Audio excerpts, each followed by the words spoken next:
waxaan ka mid ahay dhalinyarada joogta dalkan Koonfur Afrika ee ubadda driverka ku xamaalata.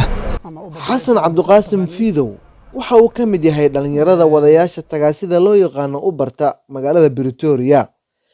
waxa uu tahriib ku soo galay dalkan Koonfur Afrika 10 sano ka hor si uu u sameeyo nolol wanaagsan. ganacsiyo badan ayuu isku dayay inuu ka abuuro meelaha tuulooyinka, waxa uuna kala kulmay dhibaatooyin. 3 sano ka hor ayuu doorbiday inuu ka mid noqdo wadayaasha u barta. Tribka markuu ku soo dhaco wuxuu kugu soo dhaco kale sida qofku waca oo kale hadda adigu soo wacdo meeshan waxa igu soo qormayda ahad oo kale camal marka wuxuu igu soo dhaco kale sida qofku soo waca oo kale halkaas waxa ku qoran dhigle oo macnaha diiditaana halkaana waxa ku qoran accept. COVID-19 oo ka dilaacay dunida ayaa Koonfur Afrika waxa ay ka mid noqotay wadamada sida baan u halakeeyay guud ahaan nolosha. xafada hadda tribku ugu soo dhaco kale waa xafada Pretoria West Soomaaliya u badan inta badan marka qofkan oo kale hadda 100 mitir oo kale way jiraan hadda meeshan istaaga waa inaan u qoraa arrival oo kale inkasta oo Uberka uu ka ammaan badan yahay ganacsiga tuulooyinka, haddana waxaa jira caqabado ay la kulmaan dadka ajaanibta ee wadayaasha Uberka oo dhibaatooyin kala kulma wadayaasha tagaasida Koonfur Afrikaanka. inta badan waxaan qiyaasnaa inaan safety nahay ama maaragtay xoogaa ay maaragtay ammaan tahay magaaladu.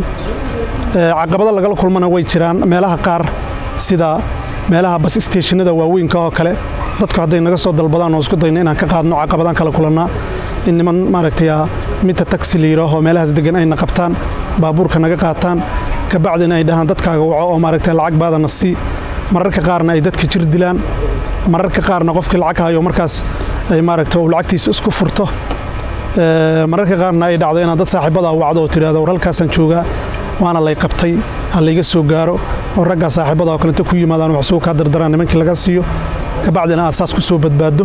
inta badan waxaan ka shaqeynaa iskuulaadka iyo jaamacadaha iyo meelahaas inta badan ka shaqeynaa.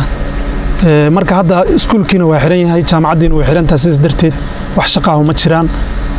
waana middan ugu kalifaysa inaan macnaha hadda ugu kaliftana baabuurta iska baakino marka laga reebo dadka baabuurta iska loo ayagu xoogaa wali suuqa ku jira. shaqada inta badan waxyaabaha dadka aan qaadno waxay u badan yihiin 90% cadaan ilaa magaalada 90% waxa degan cadaan dadka madowgaana inta badan magaalada way ka baxsan yihiin marka laga reebo wax yar oo u soo shaqo taga galabtiina ka baxa. marka dadka cadaanka oo kale markaan qaadayno waa dad aad u fiican oo respect leh oo aad u xushmad badan oo si fiican ay kugu sheekeynayaan waqti fiican ay kula qaadanayaan tribka marka bilowday ilaa marka dhameeyo way ku sheekeynayaan. tusaale ahaan oo kale markaad maalintii 30 trib oo aad qaado 30 kaas trib aday marka qaado 25 kamid waa cadaan 5 kamidna waa madowgaas oo waliba 5 iska xoogaas ka macquul ah. cadaanka marka waxay ku fiican yihiin oo kale dad fiican oo kale martibay ku siinayaan waxay ku siinayaan rate fiican ilaa qofka duusan rate lahayn shaqo fiican ma helayo rate fiican ay ku siinayaan tibay ku siinayaan.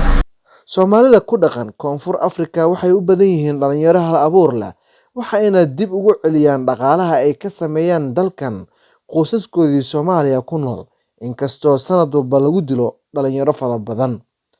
Cabdulqaadir Axad, warbaahinta qaranka Soomaaliyeed, Pretoria.